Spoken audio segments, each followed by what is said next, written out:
G'day team, here we are again, day number 57. Today I'm diving into all things sales process improvement, and I'm up to the stage or the day that I was going to talk about reviewing your current sales process. Now, in the hundreds of sales processes that I've implemented for clients, this is the number one thing that gets overlooked. It's the number one thing that people don't really care about or want to put too much time and effort into. They essentially usually get me, or they hire me and our team to just implement what they want. But in my last 10 years experience in this world, if you don't do this step first, there's huge opportunity that you're missing out on. So without further ado, I'm just going to dive straight into it. And hopefully you can take some lessons learned out of this today and implement it directly into your business. So the first thing I've done here, and I've just literally started documenting our current sales process. So from the inquiry stage all the way through to closing a deal. And I'm using CROFTI as an example. This is our consulting sales process, but this will essentially align with anything you're doing in your organization. So the first thing you want to do is document. And when I mean document, list out everything that happens in the process today or everything you want to happen in the process tomorrow. So you'll see here, I've got just sharing my second screen here. You got the inquiry, so obviously receiving a phone call, text message. I get inquiries on Facebook, Instagram, LinkedIn, various sorts. No doubt soon will be TikTok as well, or direct emails from my network. And so you need to understand where all the inquiries come from.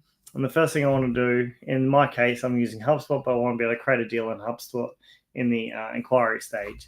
Essentially, I've listed out the different stages that I want to go into my sales process and also what I want to happen at that point in time. Once the inquiry stage happens, I want an introduction email to be sent out on behalf of myself or behalf of CROFTI, giving the potential prospect some information on us, who we are, what we do, so to essentially help them answer their questions before you jump on the call to the next stage. Then we dive into our qualification stage, and so I want to be able to ring the client and answer a bunch of questions so I can know, are they the right fit for us? This is one step that's usually missed in all organizations, whether you've got 10 staff or 200 staff. You need to really understand who is your ideal customer and who is not your ideal customer. Now, it's a whole different topic for another day, but essentially you really need to understand that you need to build out your qualification questions based on that. So I've already gone ahead and I know who our ideal customers are based on essentially these questions. What challenges they have, their objectives, the digital transformation initiatives, what time frame they're wanting to implement their project in by, what tech solutions are they considering, what's their budget, etc., etc. So I'm happy to dive into that another day if you guys want to understand that, but essentially I've got this documented all the way down to the T. So we want to run through those questions on the phone. If we don't get them on the phone, I want to be able to send them an email. And that email will also give them a link to essentially go and answer these questions. So you're covering off two bases there. And then you can tic-tac and go back and forth to ensure that you do get the answers. And this should maximum take you 15 minutes, i.e. not this process, as in the qualification stage. If you're phoning a customer or getting them filling a questionnaire, it should be maximum 15-minute phone call. And it should be way less than that to answer a few questions, less than 5 minutes. You want to make sure you're reducing the barrier to entrance as small as possible. So go from inquiry to qualification. Then we want to schedule in a meeting. So I'm talking about the consulting phase here. Essentially, we want to jump on a meeting. If it's in person or on Microsoft Teams, I want to make sure I record that meeting. The reason being is then I can run artificial intelligence through that recording later, do a bunch of transcriptions for me, and it'll help me continue on to the next stage. Once again, I'm going to ask a lot more questions in that meeting process. Then I'm going to dive into creating the proposal. I've had the meeting, documented it, transcribed it. I've now created a proposal off a few templates that I've already templated it out. But I'm able to put that information directly from the meeting into that, which I'll show you another time how that process works. This is just your sales process for now. Then we do our first follow-up, our second follow-up, and then we hop on a second meeting. So phone call, SMS, email, task to follow up, phone call, SMS, email, task to follow up. We do our second meeting, run through all the questions the prospect might have. We confirm the kickoff date, financial commitment. We update the proposal to suit, and we get them to accept the proposal, and then we can start the process for onboarding them. So we'll accept it. We'll give them a phone call. We'll send a congratulations email, pass them over to the delivery team.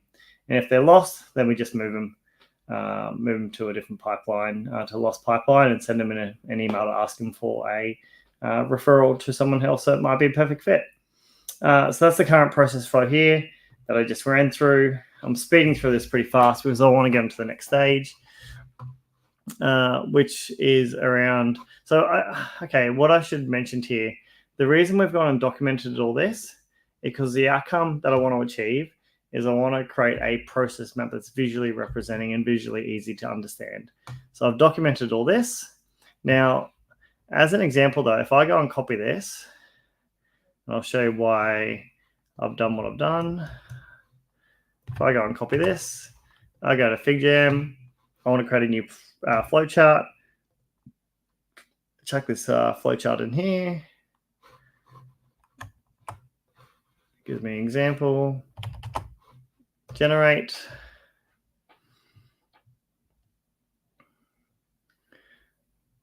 It's not really going to turn out the way I want it to turn out. It's making up its own mind about what the flowchart is. It's come up with a few different ideas, but it's not really what I wanted, right? It's the prompt here is not the best. Now I've tried a fair few different prompts on my own, and I haven't really nailed it to date. So what I've done is I've gone into ChatGPT and I've posted the exact same information you'll see here. Here's my current sales process, and I just copied and pasted, put it all down, and I said, can you please create me a FigJam prompt as a process map and list it out. So then it goes and does its stuff. It creates the prompt for me, gives me information around refining it. I literally hit copy code. I go back to FigJam. I delete that. I paste in the prompt it's given me. I hit generate. And the great thing about doing this is that, this was taking me hours, 4 hours, 5 hours maybe to do. And there you go. Within a few seconds, it's now populated it in here. I'll just move this across so you can see it. Now, everything from start to finish. Inquiry, capture the initial contact, log inquiry in CRM. So I love the fact that it says CRM. It knows that I'm using HubSpot. It said CRM. Send an introductory email, call application, conduct the call. Was there an answer? No. Email questionnaire. Look, I haven't reviewed this. This is live, by the way. Assess against key criteria. Do they meet the criteria? Yes. Then schedule a meeting. No. Move them to lost. Move them to lost. Send a referral. It's a bit of a double up there, but that's not too bad. Then meeting scheduled. Schedule and hold the meeting. Record, transcribe. Send the follow-up email. Draft proposal. Summarize meeting with AI. Create the proposal. Communicate with prospect. Schedule a follow-up. First follow-up. Execute follow-up. Set task. Second follow-up. Repeat. Prepare. Second meeting. Oh, it's even adding prepare second meeting. I didn't have that. That's pretty cool. Address any outstanding questions. Confirm details. Update proposal. Proposal submitted. Send final proposal. Confirm receipt through call and SMS. Set follow-up task. Deal 1. Finalize deal. Welcome client through call. Transition. Deal lost. Okay, that deal lost should be a different area, but yeah, perfect. Look at that. I love automation. So good. So that's how I've gone through it. I've essentially documented what my sales process is. I've pasted it into ChatGPT and asked for the perfect prompt for FigJam, and then posted it in here. Now that entire process did take me about 2 hours. And the reason it took me about 2 hours, obviously you can see not from a FigJam point of view, was just really going, nutting out of my head about the entire process. What I wanted to be in the sales process, what I didn't want to be in the sales process, and really thinking through every stage. And the number one point I want to make here is this is usually what's missed when it comes to redefining your sales process. As I said before, they just want to jump on. Most people just want to jump into it and just make it happen. What I love about looking at the sales process and redefining the sales process is it gives you an opportunity to take a step back outside the business, outside your role, and really think about what you'd love the customer to experience. What customer journey are you taking them on?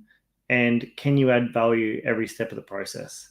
And because I guess I know from an automation point of view, but hopefully you know now too, you got email, SMS, LinkedIn messages, obviously phone calls. There's so many ways we can touch the client. We call it the 17 touch point process now. This used to be, 3 to 7 touch points. Now you need 17 touch points. So every one of those stages and processes, we can keep sending information to a client in many different formats, or a prospect, so they really get to know us as a company. They really get to understand us, who we are, what we do, what we provide, how we can help them, what pain are we solving for them. As I said, that took me 2 hours to go through, right? And I've gone to in the nth degree. And if you want to see a review, I'm happy to take you through it, but might be a bit boring for this call. But I highly recommend you doing this in your own business.